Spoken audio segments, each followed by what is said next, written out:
Bismillahirrahmanirrahim. Assalamualaikum warahmatullahi wabarakatuh. Waalaikumsalam. Selamat sore, Pak. Alhamdulillah, pada sore kali ini kita berada di program Kastra Talks, yaitu sebuah program dari Dewan Eksekutif Mahasiswa Fakultas Ekonomi Bisnis Islam UIN Sunan Gunung Jati Bandung yang merupakan sebuah podcast pertama yang dijalankan secara online ya, Pak. Jadi ini merupakan sebuah acuan pertama gitu dari podcast Kastrat ini. Biasanya podcast itu kan secara langsung bertemu ya Pak. Namun pada kali ini podcastnya terpaksa untuk online dulu karena pandemi Pak. Baik teman-teman, Oke. pada kesempatan kali ini alhamdulillah kita sudah kedatangan narasumber yang luar biasa, yaitu beliau merupakan Dr. Denny Kamaludin Yusuf MA. Beliau merupakan Wadek 1 di Fakultas Ekonomi Bisnis Islam UIN Sunan Gunung Jati Bandung.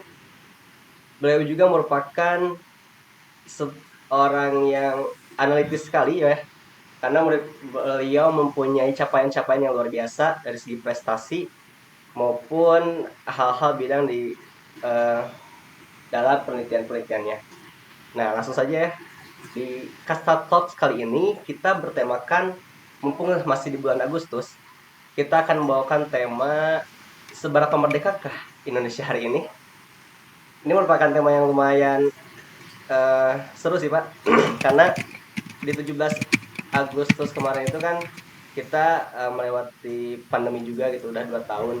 Nah, kita ingin dong gitu sebagai mahasiswa ingin mengetahui seberapa merdekakah kita di zaman ini, di hari ini, karena dilihat dari analisis ekonomi dan politik Indonesia sedang berkecamuk gitu Pak. Mungkin langsung aja dari pemaparan ekonomi Pak, karena kita melihat kemarin itu sempat Indonesia tuh masuk ke jurang resesi. Namun kemarin ada berita gembira juga di kuartal kedua, Indonesia masuk naik ekonominya, pertumbuhan ekonominya ke 7,07%. Nah, mungkin apakah itu suatu prestasi yang merupakan sebuah tanda Indonesia sudah ada peluang merdeka gitu Pak? Mangga Pak paparannya.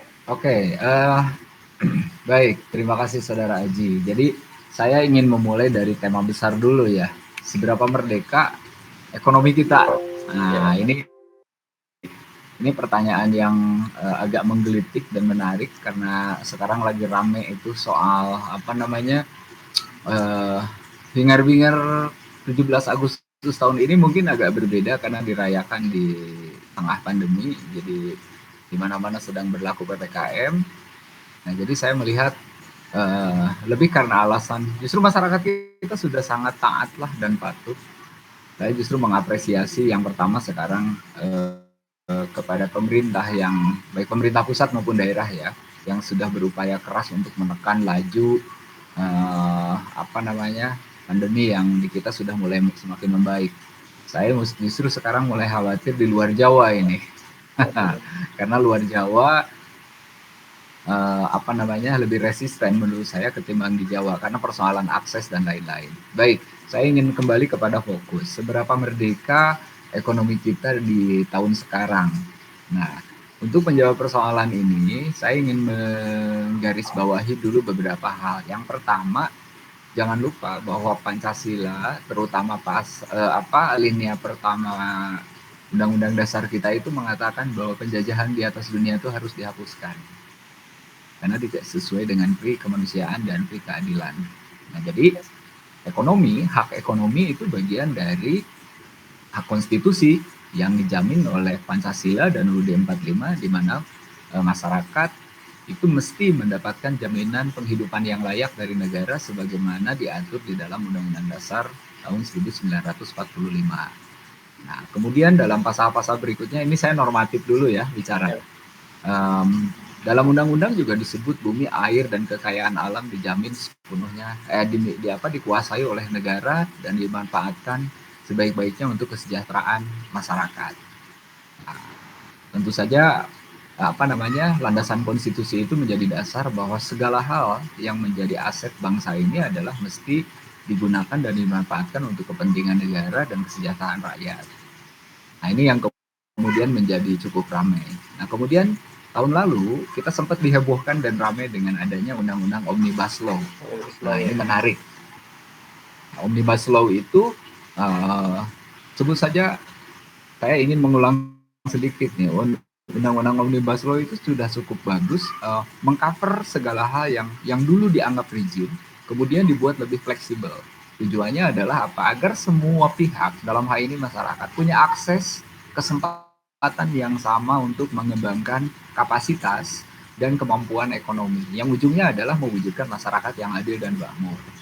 Nah, barangkali problemnya adalah begini, bahwa dari dua perspektif itu. Yang pertama kondisi regulasi ya, aturan. Kemudian yang kedua dari aspek ekonomi ini. Pertama di ranah makro dulu, di ranah makro, bahwa perekonomian Indonesia di triwulan kedua 2021 ini sebenarnya menunjukkan pertumbuhan yang cukup positif dibandingkan dengan pada masa awal pandemi tahun 2020, yaitu sebesar 7,07% YOY ya, Y on Y gitu.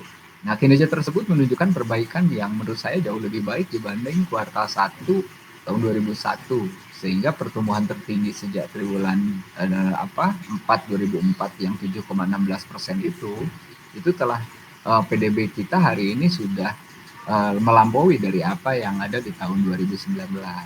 Nah, persoalannya adalah begini, bahwa ukuran-ukuran kesejahteraan dalam ekonomi kan tidak selalu dihitung dari ranah makro, tapi juga misalkan dari aspek ekonomi mikro. Nah, sebut saja kalau ekonomi makro itu kan bicara tentang pendapatan domestik bruto, ya, kemudian suku bunga, indeks harga konsumen. Nah, terus kemudian nilai tukar. Nah, coba saja kita harus fair melihat situasi bahwa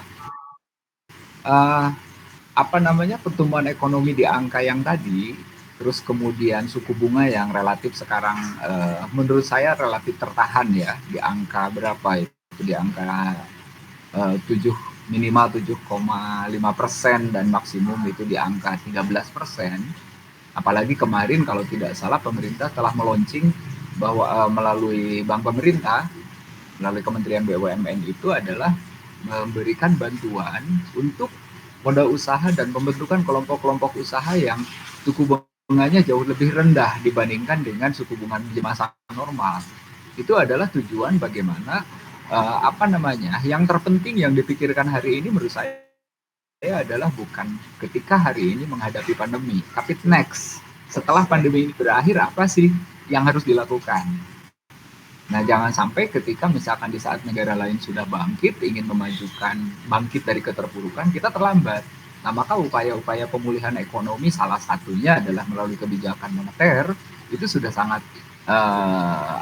sudah sangat baik karena itu memang tidak punya pilihan.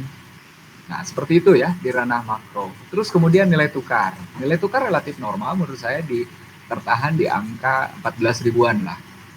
Kalau dibandingkan dengan currency dolar.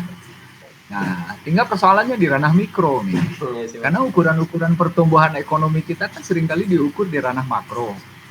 Udah gitu pasar yang dipakai adalah pasar sekunder, bukan pasar primer. Nah, sementara saya masih ingat di beberapa pertemuan sebelumnya ketika misalkan kita diskusi dengan Pak Sandi Uno dan Pak Deddy Yusuf di seminar yang sebelumnya. Nyawa ketahanan ekonomi suatu negara itu justru ada di kelompok menengah ke bawah. UMKM, salah satunya. Betul, salah satunya UMKM. Jangan lupa bahwa UMKM itu menurut saya adalah mesinnya pertumbuhan ekonomi di Indonesia. Nah, hari ini pertanyaannya adalah apakah kebijakan ekonomi yang hari ini berpihak ke atas atau dari tengah ke bawah? Nah, dulu kalau saya melihat di kebijakan Soeharto pada masa setelah Orde Lama, ada 3 kebijakan Soeharto yang dipakai. Konsep Soehartonomics-nya itu. Ini tulisan dari Profesor Didin S. Damanhuri, Guru Besar Ekonomi Pembangunan di Institut Pertanian Bogor. Soeharto mengeluarkan 3 kebijakan dalam rangka mempercepat pembangunan ekonomi Indonesia. Yang pertama adalah melalui program Repelita, rencana pembangunan 5 tahun. Nggak jauh beda lah dengan itu punya kebijakan yang kedua, yaitu apa? Konglomerasi. Jadi karena dulu kita masa-masa resesi tahun 66 setelah zamannya Gestapo, kemudian ketika memasuki ke era awal Orde Baru dilakukan restrukturisasi politik dan pembangunan ekonomi, Soeharto berpikir bahwa untuk mempercepat pemulihan ekonomi pasca krisis tahun 66 itu, satu-satunya cara adalah dia lebih lebih baik mengendorse beberapa kelompok yang kaya untuk lebih cepat, sehingga kelompok kaya ini nanti diberi peran untuk mengendorse dan meng-hire kelompok menengah ke bawah. Maka itulah yang disebut dengan konglomerasi. Akhirnya lihat saja pada zaman Orde Baru banyak banget konglomerat yang membuka perusahaan-perusahaan besar, tapi itu juga harus kita akui memberikan kontribusi dalam waktu singkat ya terhadap pertumbuhan ekonomi Indonesia di fase-fase awal sampai fase pertengahan Orde Baru. Nah, akhirnya Indonesia menjelma menjadi kekuatan besar di Asia Tenggara yang sangat diperhitungkan. Terlepas soal lain di tahun 98 kemudian terjadi krisis ekonomi dan moneter. Tapi fakta bahwa kebijakan konglomerasi saat itu relatif cukup berhasil di saat misalkan pemerintah Indonesia belum punya tatanan industri yang sangat kuat dibanding zaman Orde Lama. Nah, kira-kira gitu. Kemudian yang ketiga, nah ini soal perut nih. Kebijakan Soeharto yang ketiga ini kan persoalannya ada di masyarakat. Agar masyarakat itu merdeka secara ekonomi, ya bahasa kasarnya tidak tidak hiruk pikuk, tidak gaduh, ya perutnya harus dibikin kenyang. Maka hal pertama yang harus dilakukan oleh Soeharto adalah bagaimana membuat si kebutuhan konsumsi masyarakat itu terpenuhi, kebutuhan dasar, salah satunya pangan. Maka dibentuklah Bulog dan kemudian dilakukanlah program swasembada. Jadi 9 kebutuhan pokok itu dimonopoli oleh Bulog dan itu menjadi regulator yang nanti memantau pemenuhan kebutuhan pangan untuk masyarakat dari Sabang sampai Merauke. Faktanya tahun 87 sampai tahun 89 itu kita menjelma menjadi negara swasembada pangan terbesar di dunia, tidak pernah mengimpor beras, dan kita merdeka saat itu secara ekonomi. Nah, hari ini teman-teman sendiri yang menilai.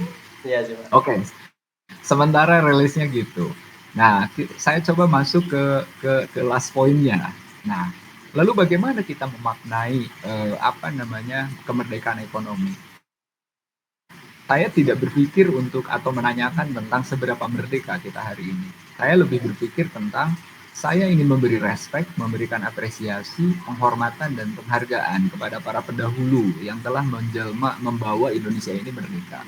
Apa yang telah mereka perjuangkan, apa yang telah para pahlawan dan para pendahulu itu korbankan pada kita. Saya yakin tujuannya adalah apa? Ingin tanah, air, dan tumpah darah ini kan diwariskan dari satu generasi ke generasi berikutnya dan terus seperti itu. Nah, maka ini soal kedaulatan. Nah, kedaulatan itu kan bukan hanya kedaulatan wilayah, tapi juga kedaulatan politik, kedaulatan ekonomi. Nah, kalau tiga itu sejajar, seperti Trisula, maka itulah yang menurut saya menjadi sebuah supremasi untuk disebut merdeka. Tidak bisa jomplang, politik kuat, tapi ekonomi lemah. Misalkan, terus kemudian politik dan ekonomi lemah, tapi kedaulatan wilayah terancam. Nggak bisa. Saya lebih sebagai nasionalis ya, saya sebagai republikan. Saya ingin, tentu semua, bukan hanya saya, semua warga negara, apalagi Anda nanti yang akan menjadi, Anda semua mahasiswa yang akan jadi pewaris negara ini, pasti kedaulatan wilayah, kedaulatan politik, dan kedaulatan ekonomi itu seperti tiga mata pedang yang harus terus lurus ke depan dan sejajar menjaga setiap supremasi kedaulatan negara ini. Nah, itu yang menurut saya harus kita pikirkan ke depan, arti memaknai kemerdekaan. Maka yang harus kita lakukan hari ini adalah mengisi kemerdekaan itu dengan mengambil mensyukuri dari apa yang diberikan Tuhan, diberikan Allah kepada kita semua, yaitu kemerdekaan. Dan yang kedua adalah kita mengisinya dengan cara apa? Bukan buat saya sebagai abdi negara. Tentu saya melaksanakan tugas dan kewajiban saya sebagai abdi negara, mendidik Anda semua, mengedukasi, mencerdaskan bangsa. Bagi pelaku usaha, ya tentu dia melakukan mobilitas ekonomi, sehingga nanti bisa memberikan kontribusi bagi pendapatan negara, misalkan melalui sektor pajak, mengurangi pengangguran. Itu menurut saya upaya-upaya yang sangat useful, yang sangat benefit di dalam mengisi dan mensyukuri arti kemerdekaan. Kemudian para ilmuwan, tadi sudah para ilmuwan para pemimpin hari ini harus jujur memberikan keberpihakan. Bagaimana masyarakat menjadi lebih merdeka itu artinya adalah apa? Terpenuhi kebutuhan pangan, sandang, dan pakannya. Karena itu amanat konstitusi. Bagian bukan hanya dari hak sipil dan politik, tapi juga hak ekonomi, sosial, budaya. Nah, kemudian yang terakhir, yang ketiga adalah buat Anda nih, buat mahasiswa. Mahasiswa itu punya ruang yang sangat lebar. Belajar dari para pengalaman terdahulu, belajar dari kondisi hari ini. Tentu ini menjadi challenge bagaimana mempersiapkan apa yang harus ke depan. Di saat negara lain sedang berpikir hari ini mengembangkan Industrial Revolution 4.0, mungkin nanti teman-teman ke depan akan menjadi desainer Industrial Revolution 5.0. Keren Pak, mantap. Nah, itu yang menurut saya hari ini menjadi challenge ya buat kita semua di Fakultas Ekonomi dan Bisnis Islam UIN Sunan di Bandung. Selama ini saya ingin ke depan tuh punya harapan bahwa kelak akan dari Fakultas Ekonomi dan Bisnis ini akan lahir ekonom-ekonom yang membawa kemajuan dan berkontribusi bagi masyarakat, bangsa, dan negara. Itu jauh lebih penting menurut saya untuk memaknai seberapa merdekakah ekonomi kita. Jangan-jangan kita menanyakan tentang kemerdekaan secara makro atau secara keseluruhan hari ini, tapi kita hari ini sendiri juga belum berusaha untuk memerdekakan diri kita sendiri. Luar biasa. Mantap Pak pemaparannya. Lanjut ke poinnya, tadi ada 3 poin yang penting Mbak Tipa ya. Jadi ekonomi, politik, dan kesejahteraan itu harus sebagai tombak gitu, 3 yang harus selalu bersinergi. Nah, kita sebagai masyarakat akar rumput gitu Pak, yang di bawah, yang ingin merasakan kesejahteraannya juga, hari ini mulai merasakan efek dari pandemi juga gitu Pak. Kelaparan, terus pengangguran di mana-mana. Ternyata ini tuh makin meluas dan makin melebar di Indonesia ini. Dan melihat di hutang Indonesia juga gitu, masih terlihat membengkak. Apalagi ada prediksi 2024 hutang kita itu sampai 10.000 triliun gitu Pak. Nah, jadi masyarakat itu makin khawatir Pak, makin khawatir dengan keadaan Indonesia ini, sudah tertimpa jatuh tertimpa tangga pula gitu Pak. Nah, bagaimana sih Pak menyikapi hal ini gitu sebagai masyarakat akar rumput ini gitu Pak? Oke. Yang pertama saya mengomentari soal utang negara. Kalau saya baca dari rilis yang ada di website atau di portalnya Kementerian Keuangan, itu belum mencapai lebih dari 70% ya dari PDB kita. Artinya relatif masih aman. Tapi kalau dianalogikan seperti kita hari ini punya penghasilan dan diseimbangkan dengan pengeluaran, ibaratnya cukuplah kita punya upah dan penghasilan hari ini, kita masih bisa makan dan kita masih bisa membeli kebutuhan pokok ala kadarnya, tapi kita nggak bisa nabung atau nggak bisa jalan-jalan. Bahasa kasarnya saungkosen. Nah, itu barangkali kondisi ilustrasi yang mungkin kalau saya lihat kondisi hari ini. Nah, tapi juga ada pertanyaan menarik. Tadi malam saya mencoba membaca rilis di Twitter yang ditulis oleh misalkan Faisal Basri, ekonom dari UI, bahwa jumlah utang kita itu apakah benar sepenuhnya dipakai untuk infrastruktur ataukah bagaimana. Nah, ini soal manajemen utang nih. Dalam neraca keuangan negara itu kan ada anggaran pendapatan, anggaran pengeluaran, dan anggaran pembiayaan. Anggaran pembiayaan itu kan dibagi 2 penggunaannya. Tidak semuanya digunakan untuk belanja barang, habis dipakai seperti misalkan membangun jembatan, jalan, dan sebagainya. Ada sebagiannya yang sifatnya belanja modal, yang nanti hanya dalam periode tertentu ke depan. Utang itu dipakai hari ini tapi baru bisa kembali dalam periode tertentu ke depan. Nah, persoalannya adalah manajemen risikonya yang harus, kalau saya dilihat dari perspektif manajemen keuangan. Apakah bagaimana membuat sebuah kontrol keseimbangan tentang apakah hutang yang sudah kita pinjam dari luar negeri, sebut saja, terlepas soal hutang negara atau hutang domestik atau hutang daerah ya, hutang pemerintah pusat, hutang pemerintah daerah, hutang BUMN, apakah itu membengkak itu? Nah, itu masalahnya. Nah, nanti siapa yang bertanggung jawab ke depan? Nah, kalau saya melihat begini, ini soal tata kelolanya, manajemen risiko. Nah, kalau dilihat dari segi manajemen risiko, untuk saat ini Soeharto itu mempunyai kebijakan yang kedua, yaitu apa? Konglomerasi. Jadi karena dulu kita masa-masa resesi tahun 66 setelah zamannya Gestapo, kemudian ketika memasuki ke era awal Orde Baru dilakukan restrukturisasi politik dan pembangunan ekonomi, Soeharto berpikir bahwa untuk mempercepat pemulihan ekonomi pasca krisis tahun 66 itu satu-satunya cara adalah dia lebih baik mengendorse beberapa kelompok yang kaya untuk lebih cepat, sehingga kelompok kaya ini nanti diberi peran untuk mengendorse dan meng-hire kelompok menengah ke bawah. Maka itulah yang disebut dengan konglomerasi. Akhirnya lihat saja pada zaman Orde Baru banyak banget konglomerat yang membuka perusahaan-perusahaan besar, tapi itu juga harus kita akui memberikan kontribusi dalam waktu singkat ya terhadap pertumbuhan ekonomi Indonesia di fase-fase awal sampai fase pertengahan Orde Baru. Nah, akhirnya Indonesia menjelma menjadi kekuatan besar di Asia Tenggara yang sangat diperhitungkan. Terlepas soal lain di tahun 98 kemudian terjadi krisis ekonomi dan moneter. Tapi fakta bahwa kebijakan konglomerasi saat itu relatif cukup berhasil di saat misalkan pemerintah Indonesia belum punya tatanan industri yang sangat kuat dibanding zaman Orde Lama. Nah, kira-kira gitu. Kemudian yang ketiga, nah ini soal perut nih. Kebijakan Soeharto yang ketiga ini kan persoalannya ada di masyarakat. Agar masyarakat itu merdeka secara ekonomi, ya bahasa kasarnya tidak tidak hiruk pikuk, tidak gaduh, ya perutnya harus dibikin kenyang. Maka hal pertama yang harus dilakukan oleh Soeharto adalah bagaimana membuat si kebutuhan konsumsi masyarakat itu terpenuhi, kebutuhan dasar, salah satunya pangan. Maka dibentuklah Bulog dan kemudian dilakukanlah program swasembada. Jadi 9 kebutuhan pokok itu dimonopoli oleh Bulog. Dan itu menjadi regulator yang nanti memantau pemenuhan kebutuhan pangan untuk masyarakat dari Sabang sampai Merauke.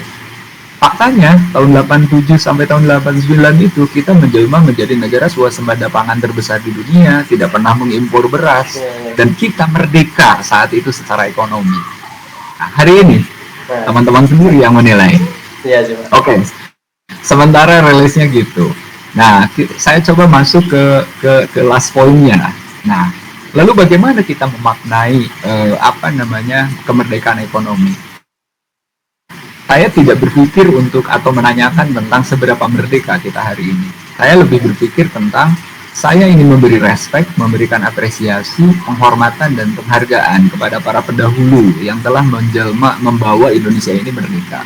Apa yang telah mereka perjuangkan, apa yang telah para pahlawan dan para pendahulu itu korbankan pada kita. Saya yakin tujuannya adalah apa? Ingin tanah, air, dan tumpah darah ini kan diwariskan dari satu generasi ke generasi berikutnya dan terus seperti itu.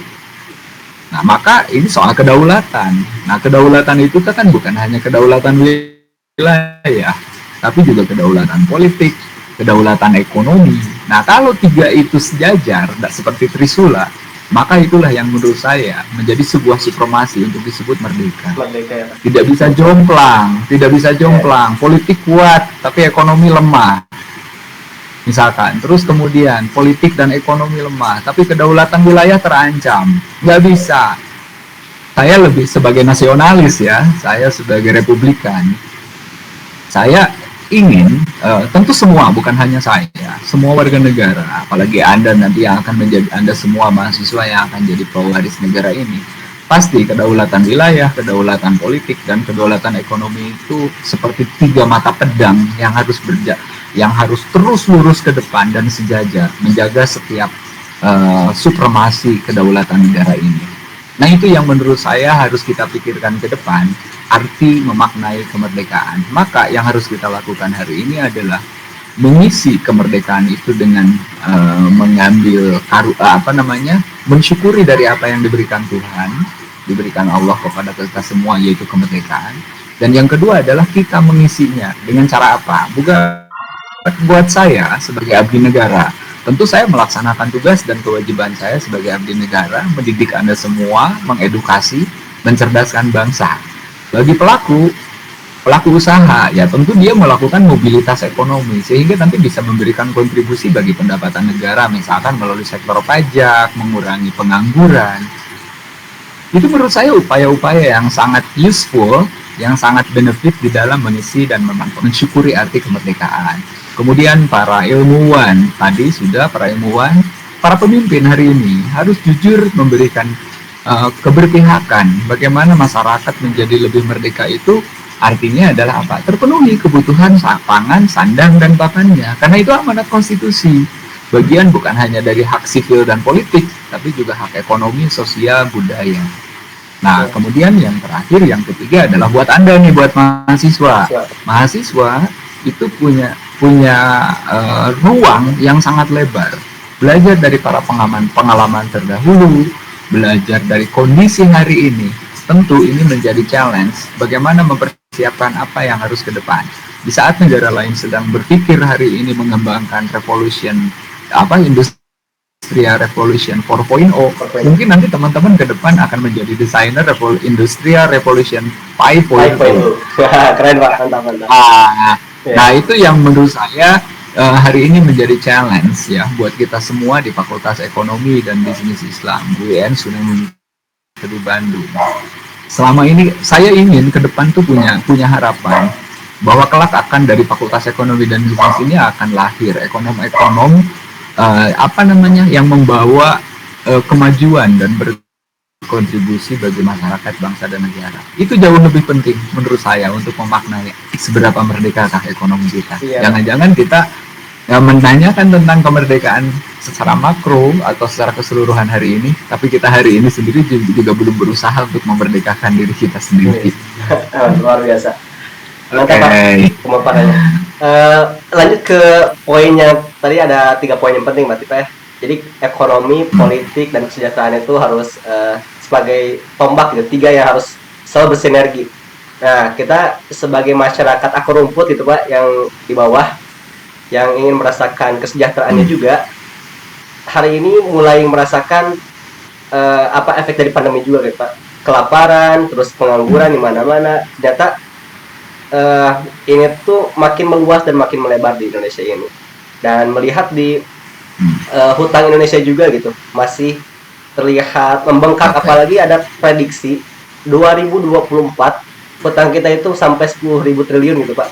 Nah, jadi masyarakat itu makin khawatir Pak, makin khawatir dengan keadaan Indonesia ini, sudah tertimpa jatuh tertimpa tangga pula gitu Pak. Nah, bagaimana sih Pak menyikapi hal ini gitu sebagai masyarakat akar rumput ini gitu Pak? Oke. Yang pertama saya mengomentari soal utang negara. Kalau saya baca dari rilis yang ada di website atau di portalnya Kementerian Keuangan, itu belum mencapai lebih dari 70% ya dari PDB kita. Artinya relatif masih aman. Tapi kalau dianalogikan seperti kita hari ini punya penghasilan dan diseimbangkan dengan pengeluaran, ibaratnya cukuplah kita punya upah dan penghasilan hari ini, kita masih bisa makan dan kita masih bisa membeli kebutuhan pokok ala kadarnya, tapi kita nggak bisa nabung atau nggak bisa jalan-jalan. Bahasa kasarnya saongkosen. Nah, itu barangkali kondisi ilustrasi yang mungkin kalau saya lihat kondisi hari ini. Nah, tapi juga ada pertanyaan menarik. Tadi malam saya mencoba membaca rilis di Twitter yang ditulis oleh misalkan Faisal Basri, ekonom dari UI, bahwa jumlah utang kita itu apakah benar sepenuhnya dipakai untuk infrastruktur ataukah bagaimana. Nah, ini soal manajemen utang nih. Dalam neraca keuangan negara itu kan ada anggaran pendapatan, anggaran pengeluaran, dan anggaran pembiayaan. Anggaran pembiayaan itu kan dibagi 2 penggunaannya. Tidak semuanya digunakan untuk belanja barang, habis dipakai seperti misalkan membangun jembatan, jalan, dan sebagainya. Ada sebagiannya yang sifatnya belanja modal, yang nanti hanya dalam periode tertentu ke depan. Utang itu dipakai hari ini tapi baru bisa kembali dalam periode tertentu ke depan. Nah, persoalannya adalah manajemen risikonya yang harus, kalau saya dilihat dari perspektif manajemen keuangan, apakah kita bagaimana membuat sebuah kontrol keseimbangan tentang apakah hutang yang sudah kita pinjam dari luar negeri, sebut saja, terlepas soal hutang negara atau hutang domestik atau hutang daerah ya, hutang pemerintah pusat, hutang pemerintah daerah, hutang BUMN, apakah itu membengkak itu? Nah, itu masalahnya. Nah, nanti siapa yang bertanggung jawab ke depan? Nah, kalau saya melihat begini, ini soal tata kelolanya, manajemen risiko. Nah, kalau dilihat dari segi manajemen risiko untuk saat ini oke lah, masih di atas 3%. Tapi bayangkan jika di bawah itu, Hmm. ibaratnya bakal lebih besar pasak daripada tiang. Nah, barangkali dalam situasi ini saya yakin pemerintah sudah, ini saya misalkan mencoba untuk apa namanya, berpikir positif. Pasti pemerintah sudah punya pilihan-pilihan. Jika A, maka opsinya adalah A. Jika B, jika terjadinya kondisinya B, maka plan B. Jadi tidak menutup kemungkinan nanti di tengah jalan, misal, ini contoh paling mudah. Ketika pemerintah mengalami defisit pendapatan, dalam anggaran pendapatan tidak sesuai ekspektasi, kan pasti akan membengkak angka pengeluaran. Hmm. Nah, itu ada pilihan pasti, misal menaikkan pajak, mengurangi subsidi. Nah, yang jadi masalah yang tidak populis, ketika semua beban yang seharusnya dan kebijakannya diambil oleh pemerintah, itu beban tanggung jawabnya diserahkan kepada rakyat. Nah, ini yang jadi Iya, Pak. masalah. Yang berat itu. Apalagi kan kalau nggak salah sekarang itu satu orang individu, malah kan bayi yang baru lahir dibebani utang sampai 20 juta gitu, Pak, kalau nggak salah. Saking Ya, luar biasanya utang kalau kita gitu. ya kira-kira seperti itulah ya. Tapi saya melihatnya begini, uh, memang ada dua pendapat ini. Yang pertama, misalkan ketika melihat utang itu sebagai sebuah pilihan untuk melakukan mempercepat pembangunan nasional karena ketiadaan sumber dana yang dimiliki oleh negara, Iya. maka pilihannya adalah ya utang. Tapi jangan lupa, hutang itu juga dibagi dua. Ada hutang ke luar negeri, ada hutang ke dalam negeri. Artinya gini, skemanya kan kalau kita yang hutang ke luar negeri dengan suku bunga yang tinggi, jatuh tempo, itu nggak mungkin dilakukan pemerintah tanpa konsesi-konsesi tertentu dengan negara lain yang memiliki hubungan bilateral. Do you understand what I mean? Iya, iya, iya. Kan nggak mungkin Cina, nggak mungkin Amerika, Cina, Jepang, Korea ngasih pinjam ke negara kita kalau dia nggak diberi Iya. kompensasi dari apa yang dia pinjamkan. Misalkan, contoh paling mudah, pemerintah Cina misalkan memberikan bantuan apa pembiayaan untuk pembangunan proyek kereta api cepat di Indonesia, untuk pembangunan infrastruktur jalan tol. Tapi semua vendor, pengelola, pelaksana proyek dan lainnya kan perusahaan dia semua. Iya. Pekerja-pekerjaannya dari asing semua, Pak, Ah, ya. ah, Iya. ya bukan asing semua, ada juga banyak juga pekerja Iya. domestik banyak. Tapi maksud saya mulai dari alat, penyelenggara proyek dan itu sebagian besar dari ya wajar karena andaikan saya kasih pinjam duit ke kamu, oke, okay, agar nggak lari ke orang lain kan semua muter di kita. Nah ini menurut saya Hmm. emang itu politik dagang. Dalam konteks bilateral pasti ada konsesi. Nah kayak gitu. Nah jadi ini menurut saya coba apa pilihannya bagi kita semua realistis saja. Oke, kalau kita hari ini mau membangun sebuah mega project yang besar, mega infrastruktur lah gitu. Tapi kita nggak punya duit, kita nggak punya fasilitas dan sarana Lain. prasarana yang apa namanya. Ah, ini problemnya di mana menurut Anda? Satu, ternyata kita bukan hanya tidak punya kemampuan dalam sumber daya modal, Ya. tapi kita juga memiliki keterbatasan dalam hal sumber daya manusia. Ya. SDM-nya masih Ternyata, rendah juga ya. betul. Nah, saya nggak membayangkan kalau ini menimpa Anda semua ke depan. Para teknokrat, para ilmuwan, ekonom, dan lain-lain. Terutama para saintis di dalam membuat program dan lain-lain. Yang sifatnya digital, dan itu menjadi challenge di masa depan. Itu justru nanti akan diisi ruangnya oleh orang lain. Nah, maka faktanya yang kemudian kemungkinan yang akan terjadi ke depan, semua ruang-ruang dan ceruk kosong itu adalah diisi oleh tenaga kerja asing. Sementara kita yang memiliki bangsa ini hanya akan menjadi babu di bangsa sendiri. Nah ini yang tentu tidak saya inginkan ke depan. Bukannya udah kejadian ya, Pak, ya? Kalau nggak salah isu di 2018-17 itu ya. Jadi masyarakat ekonomi MES itu ya, masyarakat ekonomi ASEAN gitu. Jadi kita tuh mulai bertukar tenaga kerja tuh ke luar negeri itu udah bebas tuh. Jadi luar negeri masuk tenaga Ya, udah kirain udah mulai gitu, ya, Pak, si proses itu. ya, ya itu sebuah pilihan. Karena Indonesia termasuk dalam salah satu negara yang terikat dengan berbagai perjanjian bisnis internasional. Kita ikut menandatangani AFTA atau Free Ya. Trade Agreement. Kita juga menandatangani menjadi anggota gerakan G7 dan lain-lain. Di situ ada banyak pemain-pemain besar, negara-negara besar dengan pemuda besar. Mana mungkin mereka mau kerjasama dengan Indonesia kalau mereka nggak ingin mendapatkan konsesi Ya. dari Indonesia. Jadi ini persoalan kalau saya melihat dari aspek yang general ya, yang umum. Uh, kadang-kadang nalar kritik saya itu berbicara begini.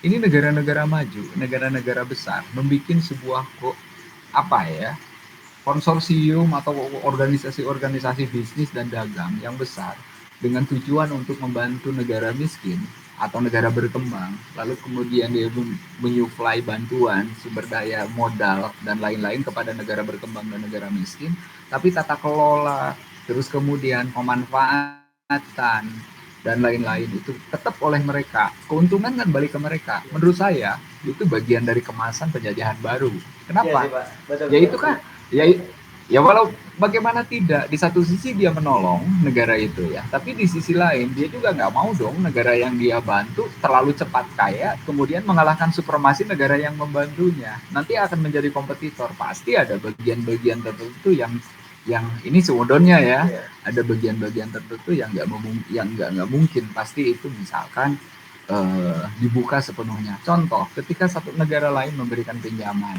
IMF lah, Iya, ngasih iya. pinjam ke Indonesia untuk pemulihan ekonomi. Tapi dia bilang, tolong dong bank sentral suku bunganya jangan terlalu rendah. Patok suku bunga minimum sekian, suku bunga maksimum sekian. Karena dia tahu dari sekian persen yang dia patok itu, ada bagian dia yang nggak mau. Bayangin kalau menggunakan gaya Grameen Bank yang dipakai oleh Muhammad Yunus di Sri Lanka. Udah, untuk orang yang nggak mampu, yang punya pendapatan di bawah 5 juta, tanpa bunga. Bisa dibayangkan, kelompok UKM yang miskin, yang penghasilannya nggak tetap, itu tiba-tiba akan merangkak naik menjadi kelompok menengah. Kenapa? Karena ketika dia beri pinjaman, dia hanya ngejar pembayaran pokok, nggak perlu dibebani lagi dengan bunga. Iya, iya, iya. Nah, sementara jangan lupa, ekonomi kerakyatan itu adalah musuh kapitalisme, setengah dari sosialisme. Dikasih pinjam, tapi tetap diikat gitu loh. Iya. Nah, ini menurut saya skema apa Ini ya, Pak pernah dalam ada bahasa istilahnya, istilah obor Cina Pak. Jadi Cina itu kan punya program yang mengikat negara-negara miskin sama negara-negara yang mau berkembang itu dengan cara ngebantunya, kayak contohnya yang udah kena itu Afrika kalau nggak salah. Jadi sebagian di sana tuh udah mulai kena sih Pak, si pemerintahannya, si negaranya bukan dikeruk bukan hanya obor Cina ini. bukan hanya Cina, bukan hanya Cina, semua negara maju. Mana mau Amerika yang segitu gedenya menjadi superpower dikalahin oleh Indonesia, Amerika juga nggak mau Indonesia menjadi superpowernya di Asia Tenggara, Nah ya, karena jadi saingan karena antara mitra superpower itu sih Pak. Yang saya takutkan itu gini Pak, kan Cina itu mulai bersaing dengan Amerika. Nah, dan Cina itu mulai merangsak, ngeruk gitu Pak, mengeruk kekayaan nih dari ini alam guyon. Indonesia ini Pak, gitu. Ya, ya, itu boleh saja, itu boleh mungkin terjadi ya. Meski saya belum terlalu detail memahami dan karena belum memahami terlalu detail atau mengecek seberapa valid informasi itu dan di mana seperti apa data-datanya, itu bukan, saya tidak ingin berbicara ke ranah yang partikular. Saya bicara ke yang general. Sebut saja dulu blok kapitalisme itu kan sampai sekarang masih tetap di belahan barat. Sebut saja adalah Amerika dan Uni Eropa. Tapi di wilayah timur dulu ada Rusia. Nah, ketika Uni Soviet bubar, kemudian diganti dengan Rusia, sekarang kan muncul Cina. Cina juga sekarang menggunakan pendekatan sosialisme gaya baru yang berbeda dengan zaman sosialisme ekonomi di Eropa Timur pada zaman Perang Dingin. Saya malah sekarang kok dengar yang aqua di saya, saya mau pengen nanya, nah, ini karena kan saya juga bingung jawabnya gitu. Saya begini bertanya, Pak kemarin itu kan besar, dia mau perang tuh sama Cina. Nah, tiba-tiba negara di Laut Selatan, tiba-tiba malah isu Laut Cina Selatan. Tiba-tiba muncul apa namanya pandemi. Jangan-jangan ini konspirasi ya Pak? Nah, Dulu kan terjadi nah ini masyarakat awam yang ngomong, bukan saya. iya Jadi sih Pak, dulu isunya kan udah ideologi. menyebar sih ini. Dulu isunya ideologi agama dan radikalisme. Lalu kemudian kasus ini kan cerita panjang nih. Iya. Sejak zaman antara Amerika dengan Uni Soviet, itu antara kapitalisme dengan sosialisme perang, terus terjadi perang dingin. Setelah Nah, kemudian isu-isu Al-Qaeda, isu-isu kekerasan atas nama agama itu digoreng sehingga itu menjadi musuh. Lalu itu dijadikan alasan oleh negara-negara maju untuk memecah kekuatan, sebut saja ideologi Islam di Timur Tengah. Kemudian Kuwait, Irak, sekarang tinggal Iran yang mungkin relatif paling kuat bertahan dengan isu-isu politik internasional seperti itu. Nah, karena Amerika udah nggak tahan lagi seperti Uni Soviet, akhirnya mundur kan sekarang dari Afghanistan. Ya. Nah, orang menafsirkan nih, jangan-jangan Amerika mundur dari Afghanistan ini karena udah kehabisan bahan bakar. Nah, sementara energinya, iya, sama aja dengan Uni Soviet, sama saja dengan Uni Soviet dulu gitu kan, Rusia. Nah, ngerti. Iya sih Pak, bisa jadi ya. Bener nggak? Benar. Jadi tapi orang mulai menduga-duga konspirasi apa lagi yang akan terjadi. Jangan-jangan bakal ada perang nih dalam Cina Selatan. Ini mulai Amerika dan lain-lain itu sedang mengarahkan konsentrasi pasukan sekarang ke wilayah zona Asia Pasifik, yaitu karena kekuatan Cina berbukti Tenggara sudah merambah ke Eropa. Ini acah baru bagi Amerika. Jadi ke militer sedang digiring sekarang ke wilayah timur. Karena belum sukan dalam jumlah besar amunisi dan lain-lain, akhirnya diblokirasi dulu. Katanya ini pandemi gitu. Konspirasinya udah terlepas soal friksi ya, bodo amat. Saya juga ini namanya juga ngomong di warung kopi di tukang cukur. Saya dengerin aja kan orang ngobrol. Nah, tapi dipikir-pikir bisa juga, bisa tidak kan. Nah, ini kan hanya alibi atau dugaan yang tidak bisa dibuktikan secara ilmiah. Hanya nah, terus kemudian akhirnya tidak menutup kemungkinan nih ke depan pertarungannya itu akan semakin jelas, bukan perang konvensional. Nah, jadi ini tergantung Indonesia ke depan dalam posisi sebagai negara. Saya ingin kembali ke track bahwa Indonesia itu negara hukum yang berdaulat. Kita negara non-blok yang menganut asas politik bebas aktif, tidak berblok ke satu blok, tidak ke Amerika, tidak ke China, tidak manapun. Nah, menurut saya di sini diuji kedaulatan negara kita.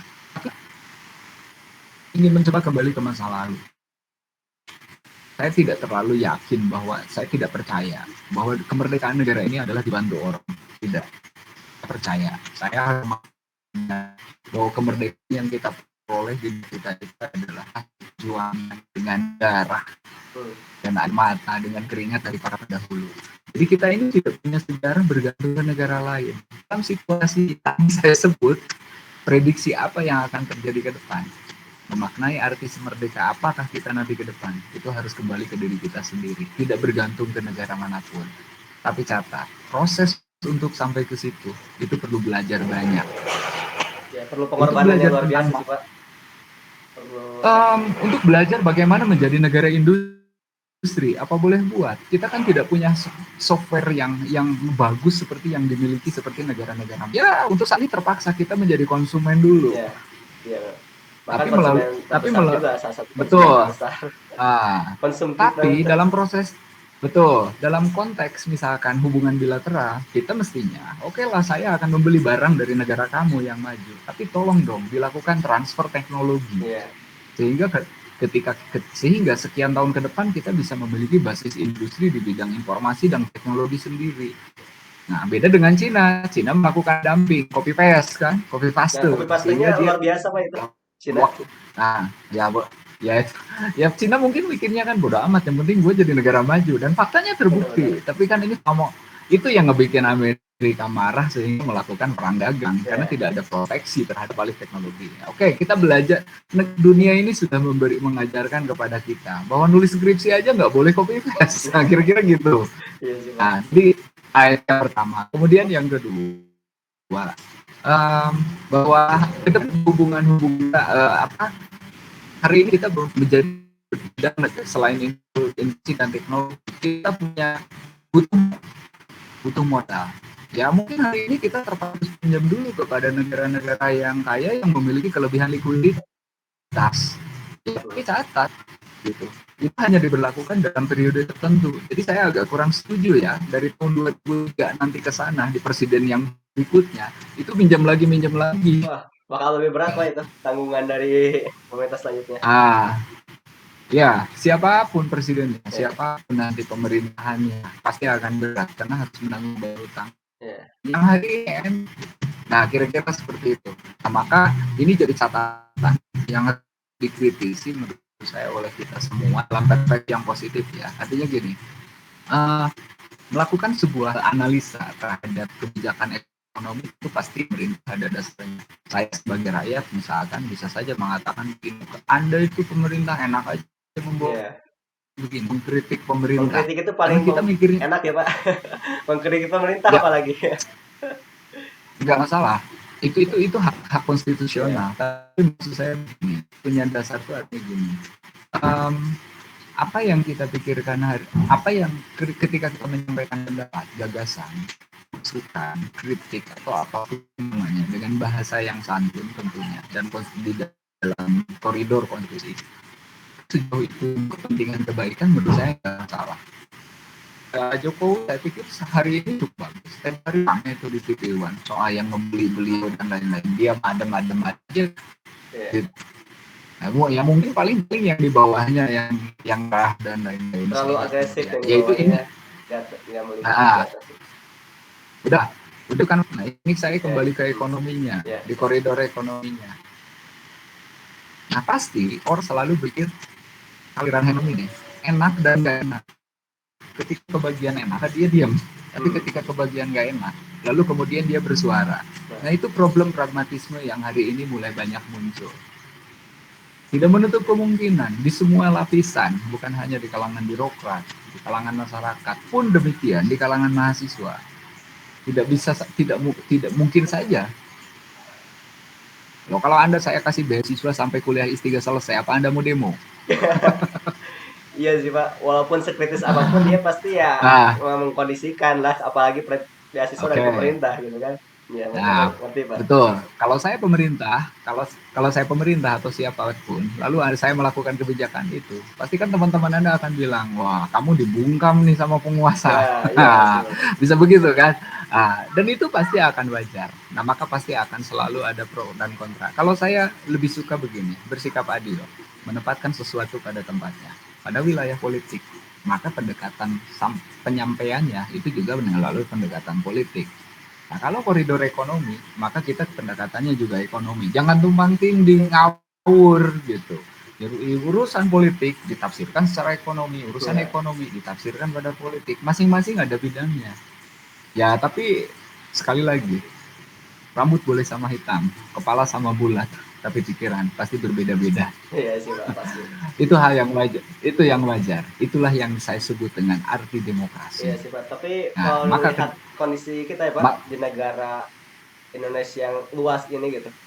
Ini tuh hmm, eh, saking luasnya dan saking kayanya, jadi tumbuh hmm, oligarki-oligarki yang memonopoli lah seolah-olah kita tuh rakyat 17 juta gitu. Tapi saya mendapatkan data kekayaan Indonesia itu 1%-nya itu sebanding dengan 49% masyarakat biasa gitu. Jadi kekayaan Indonesia itu nggak merata banget gitu Pak, karena itu dia di oligarki dikuasai oleh oknum-oknum yang mempunyai korporat-korporat besar gitu. Jadi yang kaya semakin kaya, yang miskin semakin miskin. Apalagi di masa pandemi ini, saya dapat berita juga salah satu DPR gitu ya, eh, malahan dalam pandemi ini kayaknya tuh nambah sampai bermiliar-miliar gitu.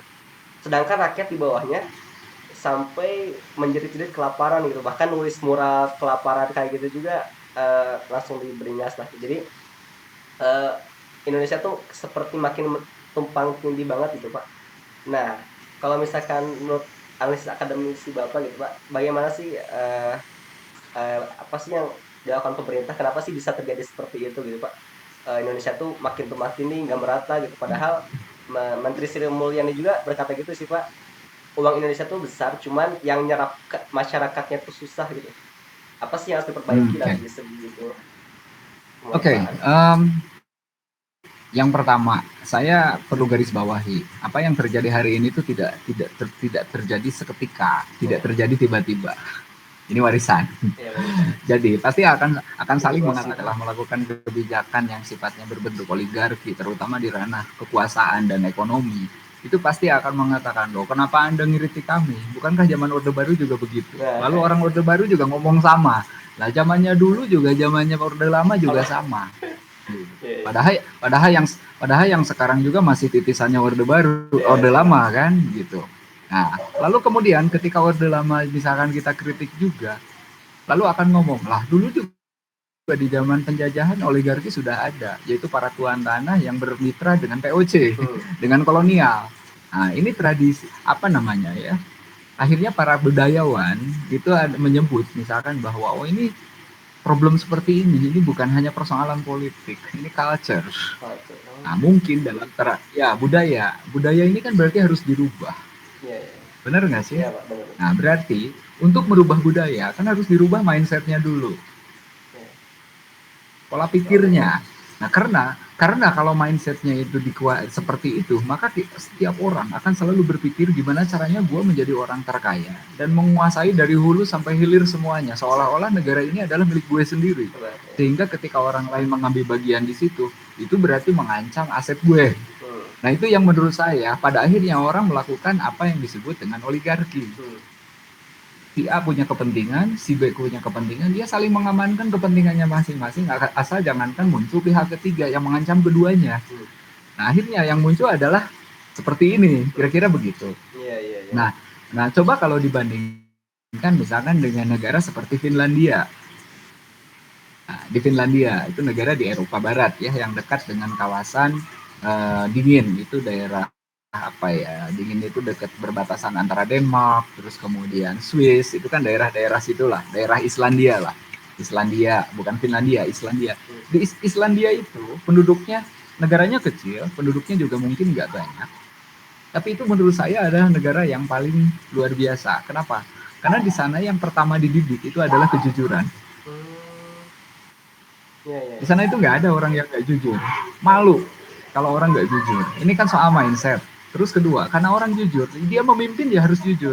Maka ketika dia berlaku tidak jujur, bukan nunggu ditangkap sama polisi kemudian dipanggil ke kejaksaan, Ya, ya. apalagi sama KPK, dia langsung ketika melakukan tindakan tidak jujur, dia langsung mengundurkan diri. Ini kan kontraproduktif. Nah, ya, Di luar negeri itu, ini kan soal gitu. Ketika di situ, ketika di negara lain yang sudah terkenal dengan mindsetnya yang seperti itu, berlaku tidak jujur, dia mundur dari kekuasaan. ya, Nah, di ya, kita ya. kan susah.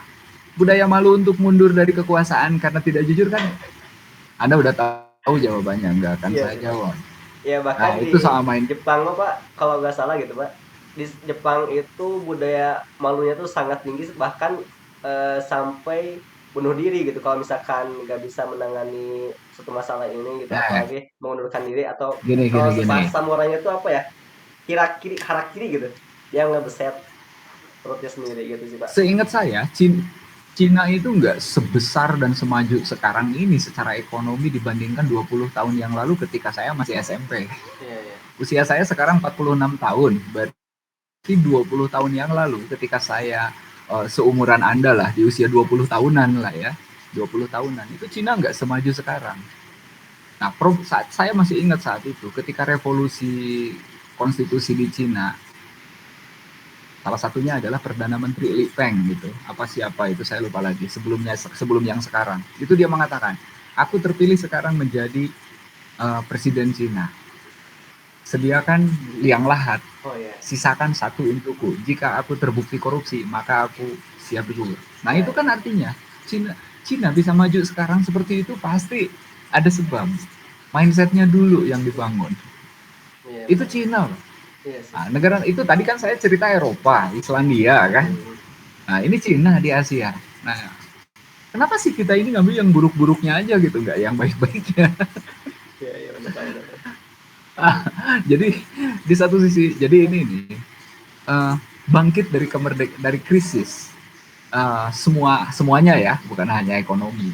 Pokoknya bangkit dari multidimensi krisis yang ada untuk memaknai dan mendapatkan kemerdekaan ekonomi yang sesungguhnya di masa depan. Ini kita masih terpenjara oleh apa yang disebut legacy, warisan. Iya, iya. Warisan. Iya kan tadi saling tuding itu. Oh, gue gini ya, dulu juga sama, kenapa kamu? Nah, itu Udah legacy. mengakar ya Pak ya, udah mengakar. Betul, legacy. Jadi warisan ya. Kemudian yang kedua, bukan hanya legacy, mindset. Mindset kan, yang kedua. Nah, jadi mindsetnya, ya kalau legacy itu udah tahu ini salah. Lah kalau mindsetnya nggak dirubah ya juga berubah. Iya iya Nah, benar. itu yang kedua. Nah, tinggal yang ketiga nih. Kalau dua pilihan itu nggak selesai, apa pilihannya? Ya biarkan rakyat bertindak. Nah, iya Nah, benar-benar.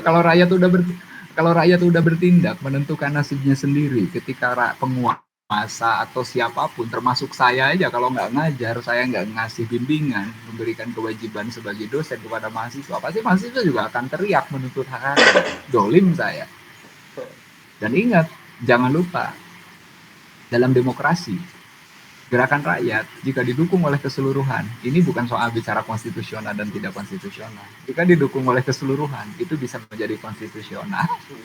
Kekuatannya luar biasa ya Pak ya, Ingat. kalau rakyat sudah bersatu. Nah, nah, nah itu.